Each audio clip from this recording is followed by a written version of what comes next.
الرحمن الرحیم الحمد للہ رب العالمین والعاقبۃ للمتقین ولا عدوان الا علی الظالمین والصلاة والسلام علی سید الانبیاء والمرسلین سیدنا محمد صلی اللہ علیہ وآلہ ورضی عن اصحابہ وسائر الصالحین التابعین لهم بإحسان الی یوم الدین وبعد.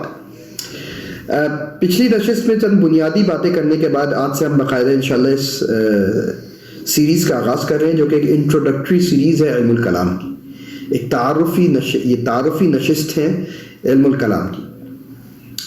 اس میں ہم کوئی خاص کتاب تو باقاعدہ تو نہیں پڑھ رہے، لیکن جو سکیم ہم فالو کر رہے ہیں وہ شیخ مشائخنا ہمارے استادوں کے استاد ڈاکٹر حسن شافعی کی کتاب ہے المدخل الی دراست علم الکلام.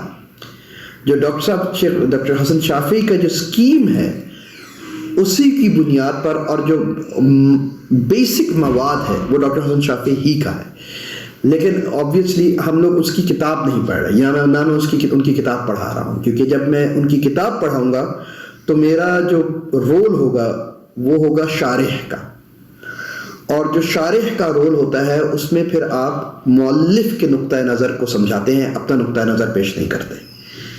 اور یہ بات سمجھ لیجئے کہ جو یہ کتاب لکھی گئی تھی یہ 80 کی دہائی میں لکھی گئی تھی، یہ اس وقت کی یہ کتاب ہے، اور ڈاکٹر حسن شافعی کی تھاٹ ڈیولپ ہوئی ہے. اب جو ڈاکٹر حسن شافعی کی تھاٹ ہے وہ جوہری طور کے اوپر تو شاید تھی، واقعی میں چینج نہیں ہوئی، لیکن بہت سے ایسے بنیادی مسائل، بہت سے ایسے اہم مسائل ہیں جس میں ان کی رائے اب تبدیل ہو گئی ہے. تو اگر ہم وہ ٹیکسٹ پڑھتے، اس وجہ سے ہم وہ ٹیکسٹ نہیں پڑھ رہے، اور کیونکہ ہم لوگوں کا سلسلہ ہے، ہمارا تعلق ہے شیخ مشائخنا سے، ہمارے شیخ کے ذریعے ڈاکٹر حسن شافعی سے ہمارا تعلق ہے ڈاکٹر مصعب الخیر اور ڈاکٹر نبیل پھولی کے ذریعے سے جو میرے استاد ہیں، تو ہمیں ان کی وہ ڈیولپمنٹس پتہ ہیں، لیکن وہ ڈیولپمنٹس ابھی تک باضابطہ طور پر کتابی شکل میں نہیں آئیں. لیکن یہ ڈیولپمنٹس معروف ہیں علمی حلقوں کے اندر، کیونکہ ان کے لیکچرز موجود ہیں یوٹیوب پر، ان کی نئی کتابیں اس بات کے اوپر گواہ ہیں کہ اب وہ مدخل سے تھوڑا سا مختلف ہو گئے ہیں. اب مدخل کا جو ہے المدخل الی دراست علم الکلام، اس کا ایک نیا ایڈیشن بھی عنقریب انشاءاللہ شائع ہو جائے گا، جس کے اوپر میرے شیخ، میرے استاد ڈاکٹر مصعب الخیر ہی کام کر رہے ہیں، جو کہ ڈاکٹر حسن شافعی کے شاگرد رشید ہیں. اور ڈاکٹر مصعب الخیر اور ڈاکٹر نبیل پھولی یہ وہ دو شاگرد ہیں جن کا خاص طور پہ ڈاکٹر حسن شافعی نے اپنی آٹو بایوگرافی حیاتی فی حکایاتی میں بھی ذکر کیا ہے باقی شاگردوں کے ساتھ، اور لیکن ان دونوں کا خاص طور پہ نام بھی لیا ہے. تو اور ڈاکٹر مصعب کا سب سے اسپیشل طور پہ لیا ہے. تو وہ انشاءاللہ ایڈیٹڈ ورژن عنقریب آ جائے گا، جس میں چند رجوعات ہیں ہمارے شیخ مشائخنا کے چند موضوعات کے اوپر، اس پہ ہم بات کریں گے، وہ ہم بتائیں گے. اس وجہ سے ہم اس کتاب کی شرح فی الحال نہیں کر رہے، کیونکہ اس کا انشاءاللہ ایک ایسا ایڈیٹڈ ورژن آ جائے گا کہ جو شرح سے مستغنی ہو جائے گا. دوسری بات، ڈاکٹر حسن شافعی نے جب یہ کتاب لکھی تھی تو اس وقت ڈاکٹر حسن شافعی نے اس کو ایز این انڈیپینڈنٹ ریسرچر لکھی تھی. مطلب یہ ایک علم الکلام کے انٹروڈکٹری ٹیکسٹ ہے فرام آؤٹ سائڈ، یعنی ایز اے متکلم نہیں لکھا تھا، as a researcher from out side جو پڑھ رہا ہے کلام کو، اس طرز پہ لکھی. اب جو اقتراح ہے وہ یہ ہے کہ اب اس کتاب کو اس طریقے سے لکھے جائے کہ فرام ان سائڈ لکھی جائے، کہ doctor Hasan Shafi'i as a متکلم کیسے لکھیں گے یہ کتاب. تو جو آخری ورژن ہے تو وہ doctor Hasan Shafi'i as a متکلم المدخل کیسے لکھتے ہیں اس کے اوپر آئے گا انشاءاللہ، اور وہ اسی کا ایک ورژن ہے، اس کا ایڈیٹڈ ورژن ہے، تو وہ انشاءاللہ آ جائے گا. ہم لوگ کوشش یہ کریں گے کہ اس کے بیسک سکیم اسی کتاب کی فالو کی جائے گی. یہ ایک ڈسکلیمر ہے کہ یہ اسی کتاب کی بیسک سکیم فالو کی جائے گی، لیکن جو چیزیں ہم نے اپنے مشیخ سے لی اور جس چیزوں ڈیولپمنٹس کا ہمیں پتہ ہے وہ ان کا بھی ذکر ان نشستوں میں کر دیا جائے گا، اور کچھ ایسی چیزیں جو کہ ہمارے شیخ کی توجیہات ہیں اور وہ شاید ہمارے شیخ مشائخ ڈاکٹر حسن شافعی سے تھوڑی سی مختلف ہو، اس کا بھی ذکر کیا جائے گا، جس میں میں اپنے شیخ کے ساتھ ہوں. ان توجیہات کا بھی ان نشستوں میں انشاءاللہ ذکر کر دیا جائے گا. اگر واضح طور پہ نہ کیا جائے تو ضمنی طور پر لازماً کیا جائے گا. ہم نے یہ بات کی تھی کہ کسی بھی علم کو جاننے کے لیے چند 10 چیزوں کا احاطہ بہت ضروری ہے. کسی بھی علم کا، کسی بھی فیلڈ آف نالج کا پختہ علم حاصل کرنے کے لیے یا اس کو علی وجہ بصیرت سمجھنے کے لیے اس کے 10 مباحث کا احاطہ کرنا ضروری ہے. وہ ان میں سے ایک مبحث جو تھا وہ اس علم کے اسماء تھے، جن ناموں سے یہ علم جانا گیا، اور اس کے ساتھ ساتھ بلکہ اس اسماء سے پہلے اس کا موضوع اور اس کی تعریف تھی. اعلم مبادئ کل علم یا کل فن عشرہ الحد، سب سے پہلے التعریف بالحد یعنی حقیقت، ثم الموضوع، اور پھر اس کا موضوع جو کہ تعریف ہی سے اجاگر ہوتا ہے. تو آج ہم انشاءاللہ یہ کام کریں گے کہ ہم مختلف تعریفات دیکھیں گے علم الکلام کی، اور اس سے یہ بات ہم سمجھیں، جو بات ہم نے پچھلی نشست میں کی تھی کہ علم الکلام ان چند علوم میں سے ہے جن کی متعدد تعریفات ہوئی ہیں، اور ان تعریفات کی وجہ سے بہت سے لوگ کنفیوژنز میں بھی پڑے ہیں. اور اس میں اس کی مثیل علم تصوف ہے. علم تصوف کی بھی بہت سی تعریفات ہوئی ہیں. تو ہم یہ دیکھیں ہم نے یہ بات کی تھی کہ تمام تعریفات جو ہے وہ جوہراً متفق ہے. تو آج اس کی ہم لوگ انشاءاللہ پریکٹیکل اپلیکیشن یا پریکٹیکل اگزامپل کے تحت دیکھ لیں گے. سینچری وائز ہم چلتے ہیں اور ایک چھوٹا سا اوور ویو دیکھتے ہیں کہ کس طریقے سے اس علم کو ڈیفائن کیا گیا. سب سے پرانی تعریف علم الکلام کی جو ہمیں ملتی ہے وہ میں نے پچھلی اس میں بھی ذکر ہوا تھا، وہ ہے امام ابو حنیفہ رحمۃ اللہ علیہ کی ورضی اللہ عنہ کی تعریف. امام صاحب رحمۃ اللہ علیہ کسی تعریف کے محتاج نہیں ہے، صاحب مذہب ہے، امام متبوع ہے، ائمہ اربعہ میں سے ایک ہے. امت کا ان کے علم، فضل اور جلالت کے اوپر اتفاق ہے. اس کے بعد کچھ اور کہنے کی کوئی ضرورت باقی نہیں رہتی. اور ائمہ اربعہ میں سے سب سے سر فہرست زمانے کے لحاظ سے رسول اللہ صلی اللہ علیہ وسلم کے زمانے کے قریب ترین امام ابو حنیفہ رحمۃ اللہ ہی ہے. امام صاحب اس کو ڈیفائن کرتے ہوئے علم الکلام کی تعریف کرتے ہوئے کہتے ہیں اعلم ان الفقہ فی اصول الدین افضل من الفقہ فی فروع الاحکامات.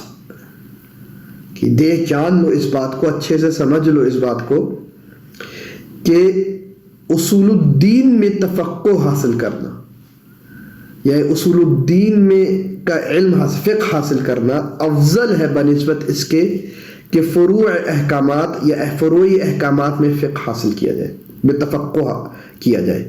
اب فقہ کیا ہے؟ والفقہ اب امام صاحب خود بتا رہے هو معرفة النفس ما يجوز لها من الاعتقادیات والعملیات وما يجب عليها منهما. فقہ کیا ہے؟ کہ نفس کو اس چیز کی معرفت حاصل ہو جائے کہ اعتقادات اور عملیات میں کیا چیز اس کے لیے جائز ہے اور کیا چیز اس پر واجب ہے. وما يتعلق منها بالاعتقادیات هو الفقہ الاکبر. اور وہ احکامات یعنی وہ احکامات جن کی معرفت نفس کو حاصل کرنا ضروری یا جائز ہے، جن کا تعلق اعتقادیات سے ہے، اس کو فقہ الاکبر کہا جاتا ہے، جن کو امام صاحب نے پہلے کہا اعلم ان الفقہ فی اصول الدین، یہ ہے وہ فقہ الاکبر. وما يتعلق بالعملیات فهو الفقہ. یعنی اگر صرف مطلقاً فقہ کہا جائے گا تو اس سے تعلق عملیات، فروعی احکامات، اور اگر اعتقادیات کے اوپر بات ہوگی تو اس سے مراد فقہ الاکبر یعنی بڑا فقہ. یہ تعریف بالکل واضح طور پر جو ہم نے پچھلی بار کی تھی وہ احکام شریعت کی طبیعت بتاتی ہے ہمیں کہ دو قسم کی طبیعت ہے، ایک اعتقادات ہے اور ایک فرعیات ہے. اسی بنیاد پر امام صاحب نے علم الکلام یا فقہ اصول الدین اور یا فقہ الاکبر اور فقہ الاصغر یا فقہ کے اندر تمیز کی ہے. یہ بالکل واضح ہو گیا. اگر ہم یہ امام صاحب 2ری صدی ہجری سے رحمۃ اللہ علیہ رضی اللہ عنہ، اگر ہم 4 صدی ہجری میں آتے ہیں امام صاحب کے بعد، تو ہم دیکھتے ہیں کہ ابو نصر الفارابی جو مشہور فلسفی ہے، اس کی بڑی مشہور کتاب ہے احصاء العلوم. یہ کلاسیفیکیشن آف نالج کے اوپر فارابی کی بہت مشہور کتاب ہے. اور فارابی نے اس کتاب میں اپنے وقت تک کے جتنے علوم تھے اس کو کلاسیفائی کیا. کلاسیفیکیشن کرتے ہوئے فارابی نے بھی علم الکلام اور فقہ کے درمیان تفریق کی ہے. لیکن فارابی کی تفریق اور امام اعظم امام حنیفہ رحمۃ اللہ علیہ اور رضی اللہ عنہ کی تفریق پہ بنیادی فرق وہ ہم دیکھتے ہیں. پہلے ہم دیکھ لیتے ہیں کہ فارابی کہتا کیا ہے. فارابی کہتے ہیں صناعت الکلام یقتدر بها الانسان على نصرة الآراء والافعال المحدودة التي صرح بها وادع الملة وتزييف كل ما خالفها. وهذا ينقسم الى جزئين ايضا، جزء في الآراء وجزء في الافعال. وهي غير الفقه لأن الفقه يأخذ الآراء والأفعال التي صرح بها بعض الملة مسلمة ويجعلها أصولا فيستنبط منها الأشياء اللازمة عنها والمتكلم ينصر الأشياء التي يستعملها الفقيه أصولا من غير أن يستنبط منها أشياء أخرى. وہ یہ کہتے ہیں کہ جو کلام ہے صناعت الکلام ہے، یعنی فارابی کے نزدیک کلام ایک آرٹ ہے، صناعت ہے، ایک آرٹ ہے. اس آرٹ کے ذریعے سے کیا تو یقتدر بها الانسان، اس کے ذریعے سے انسان کے اندر یہ قدرت پیدا ہو جاتی ہے کہ وہ محدود آراء اور افعال دونوں کی نصرت کر سکے. افعال اور آراء دونوں کی نصرت کرنے کی قابلیت اس کے اندر پیدا کرتا ہے کلام. وہ کون سی آراء اور افعال ہیں؟ وہ آراء اور افعال جو وادع ملت یعنی ملت کے وضع کرنے والے نے جن کی تصریح کی ہے، اور ہر اس رائے اور اس فعل کی اس کی مخالفت کرے گا یا اس کا رد کرے گا جو اس آراء کے مخالف ہوں گے. اب دیکھیے یہاں فرق پھر وہی ہے فقہ اور کلام میں، لیکن یہاں فارابی نے فرق احکام کی طبیعت کے اوپر نہیں کیا بلکہ مقصد کے اوپر کیا ہے، کہ پڑھنے کے مقصد کے اوپر. اگر پڑھنے کا مقصد یہ ہے کہ کسی مسلمہ آراء اور افعال سے نئے احکامات کا استنباط کیا جائے گا تو فقہ، نئے اعمال کا یا نئے اعتقادات کا، نئی آراء کا استنباط مسلمہ اصول کے ذریعے فقہ کہلائے گا، اور وہی مسلمہ اصول کا دفاع کلام کہلائے گا. تو یہاں طبیعت کے اوپر بات نہیں ہو رہی، علم کی طبیعت کے اوپر بات نہیں ہو رہی کہ کچھ احکامات عقلی ہیں اور اعتقادی ہیں اور کچھ احکامات عملی ہیں. اس کے نہیں، ادھر ہدف کے اوپر بات کر رہا ہے کہ اگر استنباط ہے ہدف تو وہ فقہ کہلائے گا، چاہے اعتقادی چیزوں کا استنباط کر رہے ہو یا فعلی چیزوں کا استنباط کر رہے ہو. اگر استنباط کر رہے ہو مسلمہ اصولوں کے ذریعے سے تو وہ فقہ ہے. لیکن اگر مسلمہ اصولوں کا دفاع کیا جا رہا ہے، چاہے وہ مسلمہ اصول چاہے ان مسلمہ اصول کا تعلق اعتقاد سے ہے یا ان مسلمہ اصول کا تعلق افعال سے، تو یہ کلام کہلائے گا. اسی لیے دیکھیے وہ یہ کہتے ہیں وَهَذَا يَنْقَسِمُ إِلَى جُزْءَيْنِ أَيْضًا، کہ فقہ اور کلام دونوں کے دو حصے ہیں، جزء فی الآراء وجزء فی الافعال. کلام بھی آراء اور افعال کا مرکب ہے اور فقہ بھی آراء اور کلام کا مرکب ہے.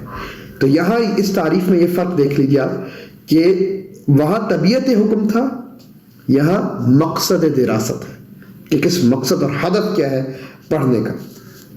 دوسری بات بہت ضروری وہ یہ ہے کہ یہاں واضع الملہ جو ہے اس سے مراد اسلامی ملت نہیں ہے بلکہ عمومی ملت دینیہ ہے.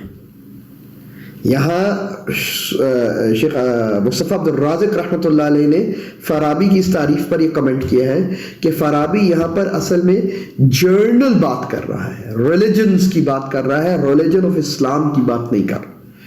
تو یہاں پر اصل میں جب کلام جس کلام کو فارابی ڈیفائن کر رہا ہے وہ اصل میں علم کلام اسلامی نہیں ہے بلکہ یہ تھیولوجی ہے، جس کو تھیولوجی کہا جاتا ہے. کیونکہ دیکھیے جس فقہ اور جس کلام کا اس نے آگے جا کے ذکر کیا ہے، کہ یہ جو فقہ جس کو وہ کہہ رہا ہے، کیا اہل اسلام کی اصطلاح کے اندر اسی کو فقہ کہا جاتا ہے؟ نہیں. یہ اہل اسلام کی اصطلاح میں اس کو کلام کہا جاتا ہے؟ نہیں. تو شیخ مصطفیٰ شیخ الاکبر امام اکبر شیخ مصطفیٰ عبد الرازق رحمۃ اللہ علیہ، شیخ الازہر جو تھے اپنے وقت کے، انہوں نے یہ بات بھی کمنٹ کیا ہے فارابی کی اس تعریف کے اوپر کمنٹ کرتے ہوئے اس بات کو بھی انہوں نے واضح کیا ہے کہ اس کی دلیل کیا ہے کہ یہ جرنل بات کر رہا ہے ریلیجن کی اور اسلام کی بات نہیں کر رہا ہے، کیونکہ آگے کلام اور فقہ کو جس طرح سے استعمال کیا ہے وہ اہل اسلام کی اصطلاح پر استعمال نہیں کیا. تو یہاں اصل میں فارابی تھیولوجی ڈیفائن کر رہے ہیں نہ کہ علم کلام الاسلامی.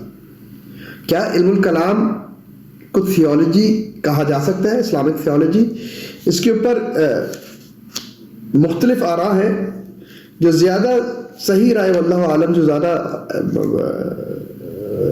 ایکوریٹ لگتی ہے وہ یہ ہے کہ یہ جو ٹرانسلیشن ہوگی یہ اگر غلط نہیں ہے تو کم از کم ان ایکوریٹ بہت لازمی ہے، کیونکہ ایکوریٹلی تھیولوجی علم الکلام نہیں ہے. A part of theology is علم الکلام، لیکن یا پھر اس کو ہم ایکوریٹلی علم الکلام نہیں کہہ سکتے. بہرحال ہم اس ڈیبیٹ میں نہیں جاتے. اس کے بعد ہم اگلی صدی پر آتے ہیں، 5ویں صدی ہجری میں. تو ہم وہ جو فارابی کی تعریف کا اثر دیکھیں گے ابو حیان توحیدی کے اوپر. ابو حیان توحیدی جو ہے، جو کہ مشہور فیلسوف، اگین ایک بہت مشہور فلاسفر تھے، انہوں نے ایک اعتزالی ٹچ کے ساتھ علم الکلام کی تعریف کی ہے، اور انہوں نے بھی فقہ اور علم الکلام میں تفریق کیا. دیکھیے وہ ہمیں کون فیکٹر مل رہا ہے؟ امام صاحب بھی فقہ اور امام ابو حنیفہ رحمۃ اللہ علیہ بھی فقہ اور کلام میں تفریق کر رہے ہیں، فارابی نے بھی کی، گو کہ تھوڑے ڈفرینٹ طریقے سے، لیکن یہ بات تھی کہ فقہ ایک الگ چیز ہے اور کلام ایک. اب توحیدی بھی یہی کریں گے. دیکھیے توحیدی کیا کہتے ہیں ابو حیان التوحیدی: اما الفقہ فإنه دائر بين الحلال والحرام وبين اعتبار العلل في قضايا والاحکام. جہاں تک فقہ کا تعلق ہے تو اس میں بحث کس کے گرد گھومتی ہے؟ حلال اور حرام کے گرد گھومتی ہے. اور اعتبار علل کے اعتبار کے اوپر بات ہوتی ہے. احکام میں علل کیا ہے؟ وَأَمَّا عِلْمُ الْكَلَامِ فَإِنَّهُ بَابٌ مِنَ الْاعْتِبَارِ فِي اصول الدین. کہ یہاں اعتبار حلال اور حرام کا نہیں ہے، یہاں اعتبار اصول دین کا ہے. یدور النظر فیہ علی محض العقل فی التحسین والتقبیح. یہ اعتباری ٹچ کہ یہاں نظر کیا ہوگی، یہاں بات کس پر ہوگی؟ محض عقلانی بات ہوگی، خالص عقلانی بات ہوگی. کن امور کے اوپر؟ تحسین اور تقبیح کے اوپر. تحسین اور تقبیح کے اوپر. والاحالۃ والتصحیح، اور احالت اور تصحیح کے اوپر، کیا چیز وہ صحیح ہے اور کیا چیز صحیح ہے. وبابہ مجاور للباب الفقہ. یہ قریب مجاور ہے، مجاورت ہے فقہ کے، لیکن الگ الگ ہے. والکلام فیہما مشترک وان کان بینہما انفصال متباین. کہ مشترک کلام ہو سکتا ہے لیکن انفصال اور تباین واضح ہے. یہاں آپ دیکھیے کہ وہی چیزیں کہ اصول کے اندر بات کلام کر رہا ہے اور حلال اور حرام کے اندر بات فقہ کر رہا ہے، وہی بات. اس سے اگلی صدی پر آ جائیے، 5ویں صدی کے بعد 6ٹھی صدی پر آ جائیے تو ہم امام غزالی کو دیکھتے ہیں رحمۃ اللہ علیہ. امام غزالی بھی تعریف کرتے ہیں. اب امام غزالی نے جب علم الکلام کی تعریف کی تو انہوں نے علم الکلام کی تعریف اس طریقے پر کی جس طریقے سے انہوں نے خود پریکٹس کیا علم الکلام. کیا کہتے ہیں امام غزالی منقذ من الضلال، جو ان کی آٹوبایوگرافی ہے، اس کے اندر وَإِنَّمَا مَطْلُوبُ، یعنی کہ مطلوب علم الکلام حفظ عقیدت اہل السنت و حراستها عن تشویش اہل البدعہ. کہ علم الکلام کا کیا مطلب، کیا مطلوب ہے اس کو؟ کہ وہ اہل سنت والجماعت کے عقیدے کی حفاظت کرے گا اہل بدعت کی تشویش سے. تو یہ اس تعریف کے اندر امام غزالی نے علم الکلام کو ایک اسپیسیفک اور ایکسکلوزو سنی انٹرپرائز کہا. کہ علم الکلام کا کیا کام ہے؟ کہ اہل سنت والجماعت کے عقیدے کا دفاع کرنا اہل بدعت کی تشویش سے. تو یہاں غزالی نے ایک کام یہ کیا کہ اس کو سنی انٹرپرائز کیا ہے، اور دوسرا صرف نیگیٹو یعنی سلبی ایسپیکٹ آف علم الکلام کو وہ کیا کہ اس میں صرف آپ نے دفاع کرنا ہے اہل سنت کے عقیدے کا. اور آبویسلی جب عقیدے کا دفاع کرنا ہے تو امام غزالی کی سوچ میں اور فکر میں یہ بات بالکل واضح ہے کہ یہاں مراد عقائد سے، عمل اس میں شامل نہیں ہوگا. اور اقتصاد فی الاعتقاد اور باقی کتابیں بالکل واضح ہیں کہ امام غزالی جب ایسے امور کے اوپر بات کرتے ہیں جس میں فقہی معاملات آتے ہیں، جیسے کہ جب امام غزالی اس بات کے اوپر بات کرتے ہیں کہ اللہ تعالیٰ کو جوہر کہہ سکتے ہیں کہ نہیں کہہ سکتے، کیا اللہ تعالیٰ کو فلاں کہہ سکتے ہیں کہ نہیں کہہ سکتے، تو امام غزالی کہتے ہیں دیکھیے اس کا تعلق یا لغت سے یا فقہ سے، تو اس کو ادھر ہی پڑھیے، اس کا تعلق عقیدے سے نہیں ہے کہ کیا یہ کہہ دیا تو اس کا کیا حکم ہوگا، یہ کہہ دیا کسی نے جوہر کہہ دیا تو اس کو کیا حکم ہوگا. یہ فقہی کا مبحث ہے، یہ علم کلام کا مبحث نہیں ہے. اور وہ بالکل واضح تفریق کرتے ہیں کلام میں اور فقہ میں. لیکن امام غزالی رحمۃ اللہ علیہ نے اس کو اسپیسیفک سنی انٹرپرائز بنایا کیونکہ دس از ہاؤ ہی پریکٹسڈ کلام. یہ وہ انہوں نے اس طریقے سے تعریف کی علم کلام کی جس طرح سے انہوں نے خود پریکٹس کیا. دوسری بات جو امام غزالی کی ضروری ہے اس کی طرف ہلکا سا اشارہ کرنا. امام غزالی کے بارے میں ایک گو کہ ان کے بارے میں بیچاروں کے بارے میں بہت ہی مسکنسیپشنز ہیں امام غزالی کی فکر کے بارے میں. امام غزالی کی فکر کے بارے میں ایک مسکنسیپشن یہ بھی ہے کہ امام غزالی نے علم الکلام کا نقد کیا اور آخری عمر میں علم الکلام کو چھوڑ دیا اور انہوں نے تصوف کی طرف رجوع کر لیا, اور جب تصوف کی طرف گئے تو انہوں نے کلام اور اس سے اپنی برات کا اظہار کیا. یہ سراسر غلط فہمی ہے امام غزالی رحمۃ اللہ علیہ کی فکر کے بارے میں, بلکہ جس جگہ سے وہ یہ استدلال کرتے ہیں یہ لوگ وہی جگہ اس استدلال کے خلاف ہے. جیسے کہ منقذ بن الدلال میں امام غزالی رحمۃ اللہ علیہ نے یہ بات فرمائی کہ میں نے علم الکلام کو اپنے مقصد کے لیے کافی نہیں پایا. یہاں یہ بات طے کرنا بہت ضروری ہے کہ امام غزالی کا مقصد کیا تھا. اگر امام غزالی کا مقصد وہی مقصد ہے جو علم الکلام کا مقصد ہے, اور پھر امام غزالی یہ کہیں کہ علم الکلام اپنے مقصد میں اس مقصد میں پورا نہیں ہو رہا میرے مقصد میں, تو بالکل بجا ہوگی یہ بات کہ امام غزالی علم الکلام کی افادیت کے قائل نہیں رہے. لیکن اگر یہاں مقصد ہی مختلف ہے علم الکلام کا اور امام غزالی کا مقصد, اور پھر امام غزالی یہ کہیں گے میں نے علم الکلام کو اپنے مقصد میں وفی نہیں پایا, تو اس میں علم الکلام کی کیا. بلکہ امام غزالی نے اس کے خلاف بات کی ہے. امام غزالی کہتے ہیں وفی بمطلبہ, علم الکلام اپنے مطلب سے پورا وفا کرتا ہے, لیکن میرا جو مقصد تھا, میرا جو مطلب تھا, مجھے وہ علم الکلام میں نہیں. امام غزالی کا ایک خاص مقصد تھا منقذ من الدلال اس اپنی جرنی کے اندر. وہ یہ نہیں کرنا چاہتے تھے جو تعریف وہ کر رہے ہیں, وہ ایک خاص قسم کی طمانینت کے پیچھے تھے. وہ ڈھونڈ رہے تھے, اطمینان ڈھونڈ رہے تھے, ایک خاص روحانی انٹلیکچوئل اطمینان. وہ اطمینان انہوں نے علم الکلام میں نہیں پایا, اور وہ علم الکلام نے کبھی دعویٰ بھی نہیں کیا کہ وہ پرووائڈ کرے گا.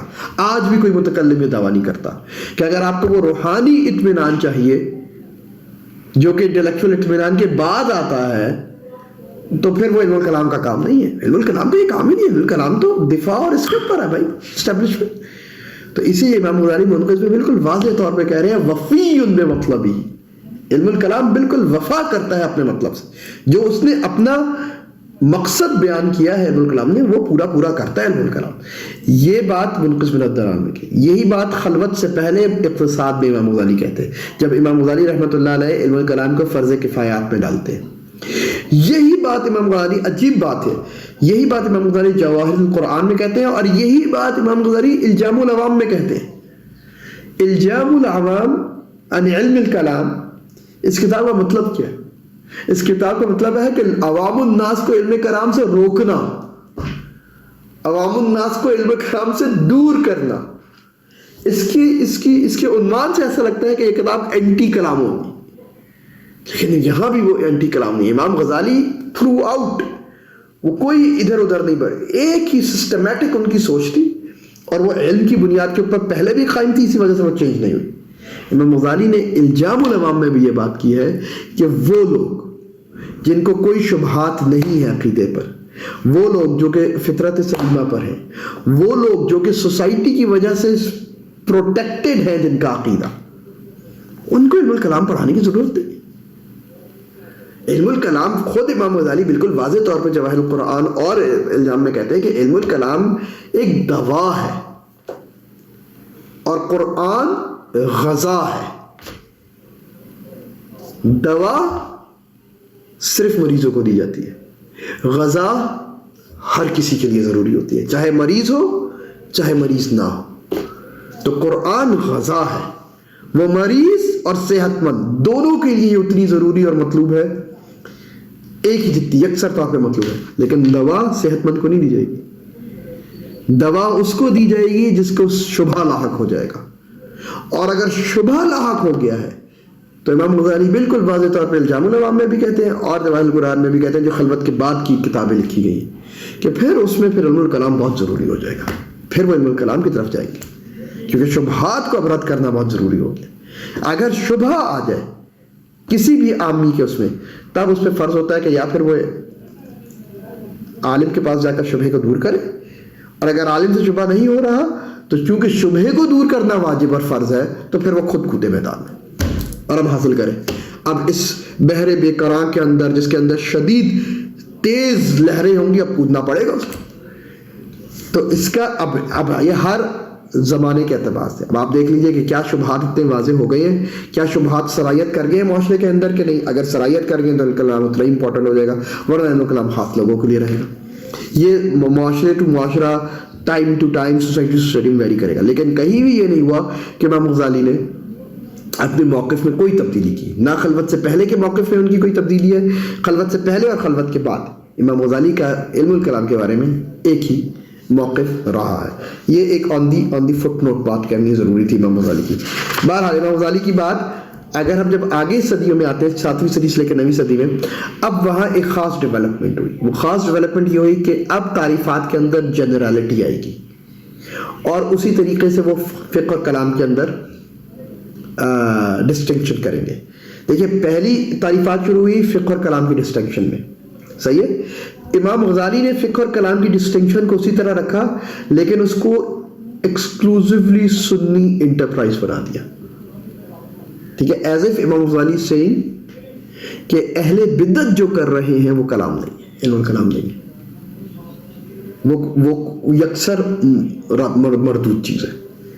علم الکلام وہی ہے جو کہ اہل سنت کے عقیدے کا دفاع کرے. As if Ghazali is trying to سے دس. ٹھیک ہے، اب اس میں جنرالٹی آ جائے گی، اسی طریقے جو ڈسٹنکشن رہے گی تعریفات میں، اور جنرالٹی آ جائے گی. وہ کہیں گے نہیں، علم الکلام is a methodology, it can be used correctly and it can be used incorrectly as well.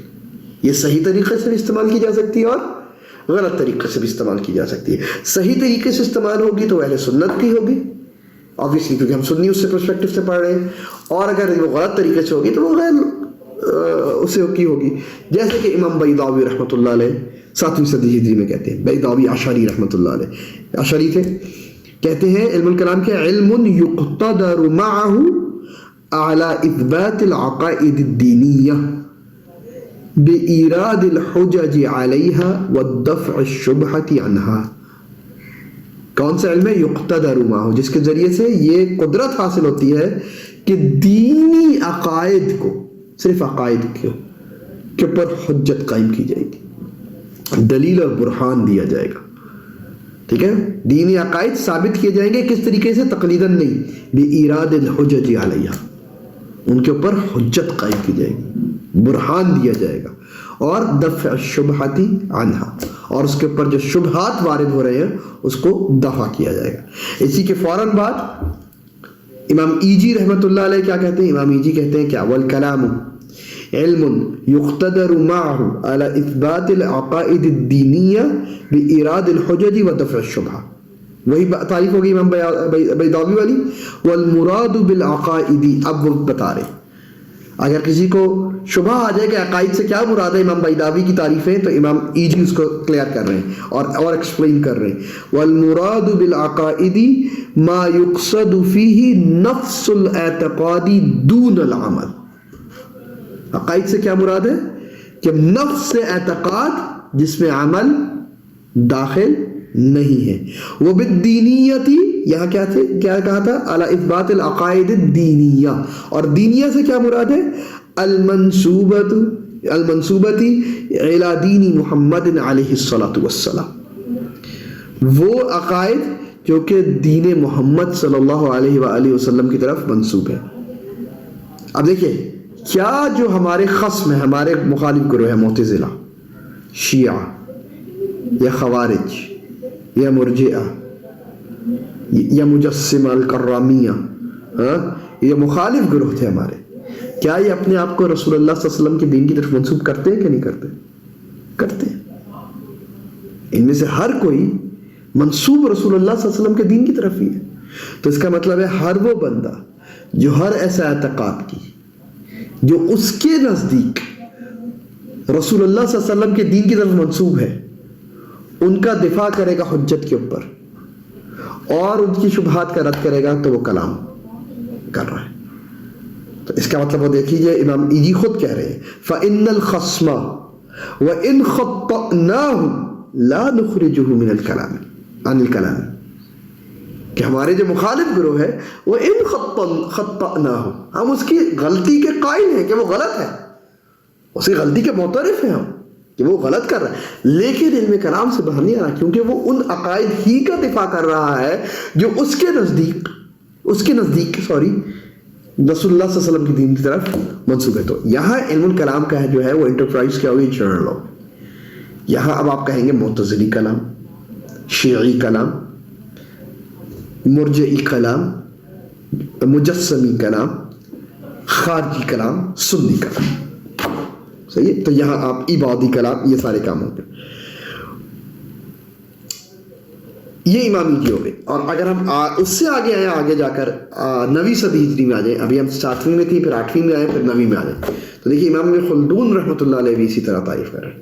امام ابن خلدون اپنے مشہور مقدمے کیا کہتے ہیں؟ علم الکلام کی تعریف کرتے ہوئے، علم یتضمن الحجج عن العقائد الایمانیہ بالادلۃ العقلیہ والرد علی المنحرفین. کیا علم الکلام کیا ہے؟ وہ علم جو اپنے اندر متضمن کیے ہوئے، اپنے اندر لیے گئے ہیں کیا چیز؟ حجج، حجتیں، دلائل، برہان. کس طریقے سے؟ کس چیز پر حجت یا کس چیز کا دفاع؟ عقائد الایمانیہ، حجج، دفاع لیا ہوا ہے کس چیز کا؟ ایمانی عقائد کا.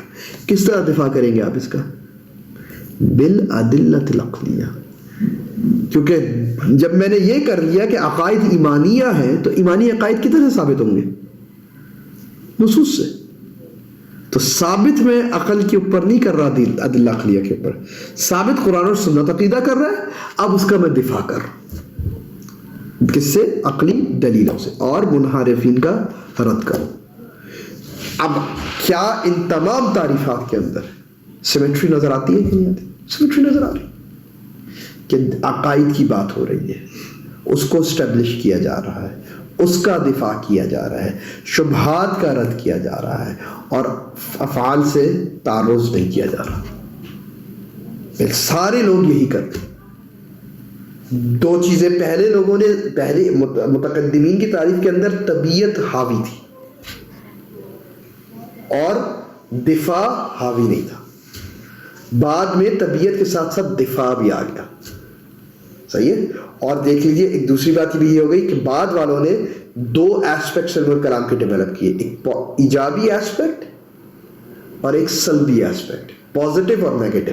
یہاں پازیٹیوٹی اور نیگیٹیوٹی وہ والی پازیٹیوٹی نیگیٹیوٹی نہیں جو ہم انگریزی میں عام طور پہ استعمال کرتے ہیں کہ اس کا کوئی سلبی اثر ہوگا اور اس کا کوئی پازیٹیو اثر ہو رہا ہے کہ آپ پازیٹیوٹی پیدا کرو نیگیٹیوٹی نہ پیدا کرو. یہ والی پازیٹیوٹی نیگیٹیوٹی نہیں، بلکہ سلبی اور ایجابی کا مطلب یہاں پر کیا ہے کہ سلبی سے مراد وہ ہے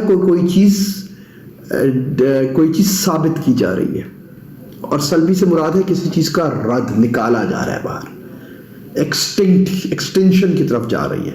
ٹھیک ہے؟ تو یہاں سلبی کیا ہوگی کہ جب آپ حجتیں قائم کرتے ہیں دین کے اوپر، تو یہ کیا ہے؟ یہ ایجابی ہے. آپ حجت کو قائم کر رہے ہیں، کوئی چیز ایڈ کر رہے ہیں، ڈیولپ کر رہے ہیں. That is the positive aspect of the علم. یہ علم الکلام کا پازیٹیو اور ایجابی ایسپیکٹ ہے.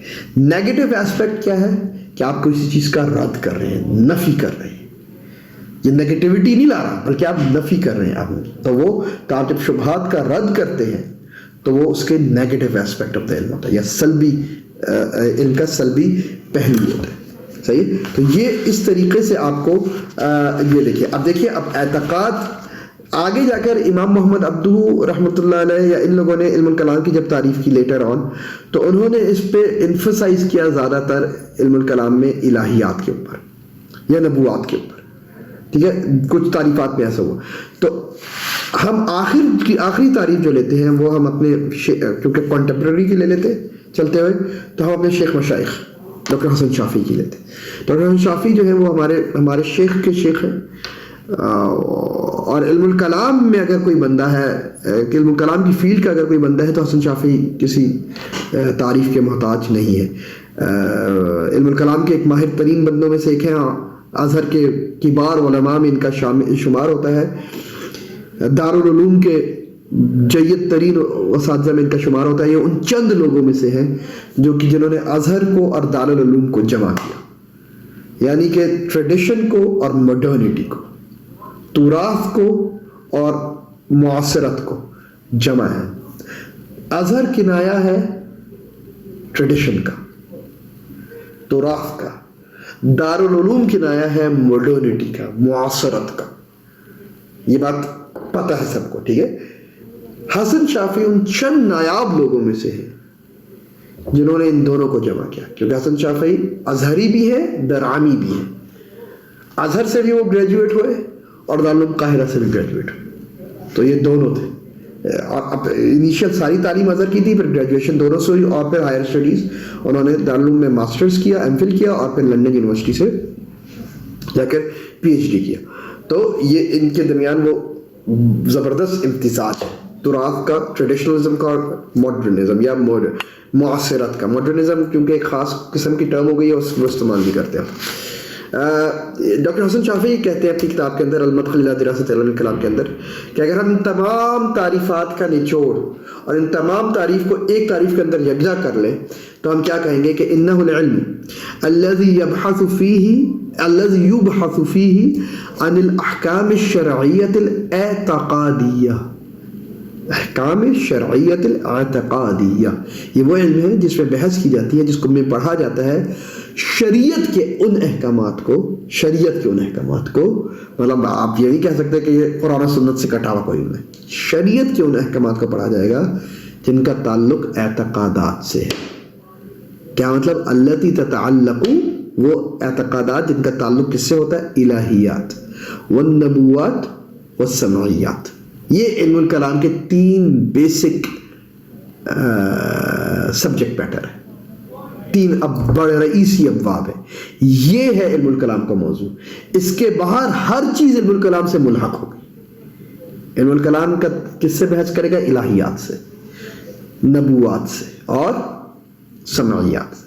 اس کے علاوہ جو چیز ہوگی وہ علم الکلام سے ملحق ہوگی، جیسے ہم نے پچھلی نشست میں بات کی تھی. اس کو پڑھ کے کیا کرے گا؟ کیوں پڑھے گا اس کو؟ من اجل البرہانۃ علیہ، تاکہ ان کے اوپر برہان قائم کیا جا سکے. الہیات میں پر برہان ہو، نبوات پر برہان ہو، سمعیات پر برہان قائم کیا جا سکے. والدفع الشبہ عنہا، اور شبہات کا اس سے رفع دفع کیا جائے، اس کا رد کیا جائے. یہ علم الکلام کا موضوع ہے. کسی نے بھی علم الکلام پر بات کرنی ہے تو اس موضوع میں رہ کے کرے گا. تنقید کرنی ہے تو اس موضوع میں رہ کے کرے گا. تنقیح کرنی ہے تو اس موضوع میں رہ کے کرے گا. تجدید کرنی ہے تو اس موضوع میں رہ کے کرے گا. اگر وہ موضوع سے باہر رہ جائے گا تو وہ علم الکلام پہ بات نہیں کر رہا، وہ کوئی اور بات کر رہا. آپ دیکھ لیجئے یہی کام، جیسے ہم نے کہا تھا حسن حنفی کو لے لیجئے، یا حسن حنفی تو ایکسٹریم ہے دوسرا، لیکن جیسے کہ شبلی لے لیجئے یا اقبال بھی بہت حد تک، ان لوگوں نے بھی جب ان کی سید بھی، یہ سارا جو ٹرینڈ چلا، انہوں نے علم الکلام کے موضوع سے ہٹ کے بہت زیادہ بات کی. تجدید جو ہوتی ہے وہ موضوع میں رہ کر ہوتی ہے، وہ موضوع سے باہر نہیں ہوتی ہے. ورنہ ایک نیا علم، کوئی آپ کو نہیں روک رہا، ہر کسی کا حق ہے کہ ایک نیا علم کھڑا کر لے اور پھر اس کو اکیڈمک سرکلز کے اندر مقبول کروا لے. اگر وہ کروا سکتے ہیں تو کروا لے، وہ علم علی الرأس والعین، وہ اپنی بنیاد کے اوپر قائم ہو جائے گا. لیکن یہ کام صحیح نہیں ہوتا کہ آپ ماضی کی عبارات، ماضی کی ٹرمینالوجیز اور اسٹیبلش ٹرمینالوجیز کو مستعار لیں اور پھر اس کو اپنا نیا معنی پہناتے. یہ آپ اسٹیبلشڈ اکیڈمک اس کے اندر نہیں. یا پھر آپ یہ کہیے کہ آپ یہ بات کہیے نا کہ بھائی میں جو ہوں یہ اصطلاح تو لے رہا ہوں لیکن اب میں اس کو نئے مطلب میں کر رہا ہوں. واضح کریے اپنی انٹینشن. آپ کے اندر اتنی اکیڈمک کریج ہونی چاہیے نا، اتنا آپ کے اندر ہمت ہونی چاہیے، اتنی ہمت ہونی چاہیے. ٹھیک ہے، حق ہے یہ آپ کا کہ آپ ایک ٹرمنالوجی لیں، اس کو نیا ڈیفینیشن دے دیں. متخصصین میں وہ مقبول ہو گئی تو علی الرأس والعین، سر آنکھوں کے اوپر. مقبول نہ ہوئی تو سائڈ پہ ہو جائے. لیکن آپ ایمبیگوٹی کریٹ نہیں کرتے اکیڈمکس کے اندر کہ آپ اصطلاح پرانی لیجئے، بیچ میں کہیں نئی چیزیں ڈال دیجئے اور واضح بھی نہ کیجئے اپنا موقف. نہیں، یہ نہیں ہوگا. یہ ایمبیگوٹی جو کریٹ کرتی ہے، یہ انٹینشنز کے پھر سوالات، انٹینشنز کے اوپر کیا کریٹ کرتی ہے؟ ڈاؤٹ. پھر سوالات جنم لیتے کہ یار یہ کیوں کر رہا ہے ایسے ہلکا.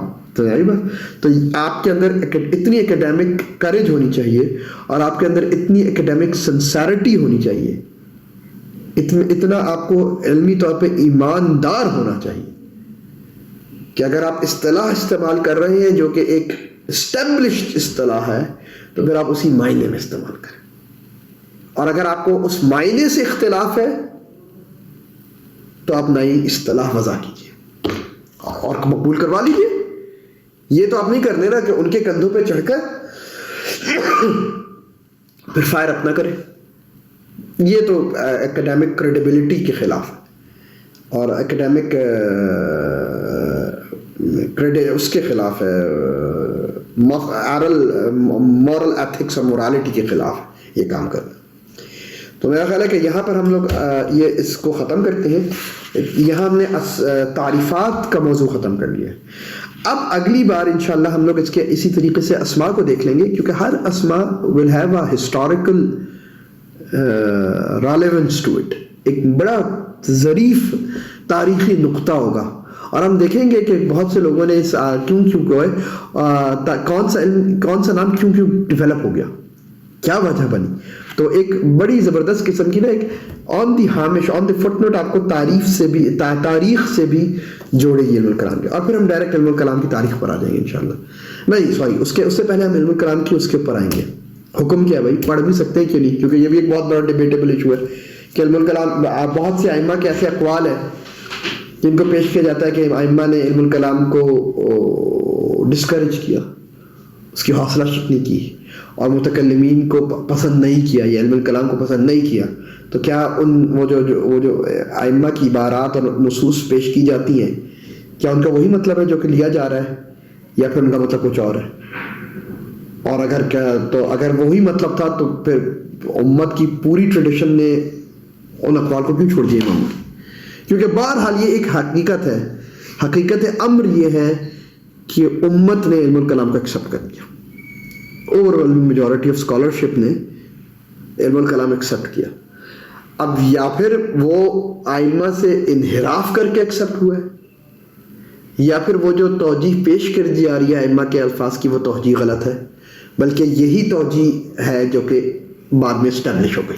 یہ ہم دیکھیں گے اس میں ایک نشست میں. میرا خیال ہے کہ شاید اگلی نشست میں یہ دونوں کام ہو گئے، میرا خیال ہے. نہ ہو سکے تو ایک اور کر لیں گے، اور اس کے بعد پھر ہم صلب موضوع کے اوپر انشاءاللہ آئیں گے کہ کس طریقے سے علم الکلام ڈیولپ ہوا اور اس کے مختلف فرقے اور اس میں ڈفرینٹ مناہج اور مدارس اور اسکول آف تھاٹس کس طریقے سے ڈیولپ ہوئے انشاءاللہ.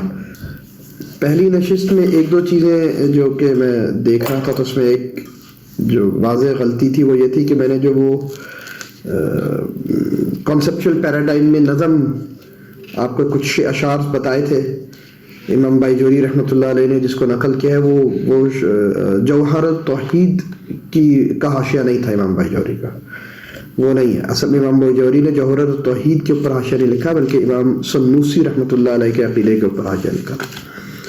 تو امام سنوسی رحمۃ اللہ علیہ کا جو عقیدہ ہے اس کے جب حاشیے میں امام بائجوری نے وہ جو کانسیپچول پیراڈائم کا شعر تھا ان مبادئ العلم عشرہ، تو وہ ادھر ایک تو یہ ٹھیک کر لیجئے.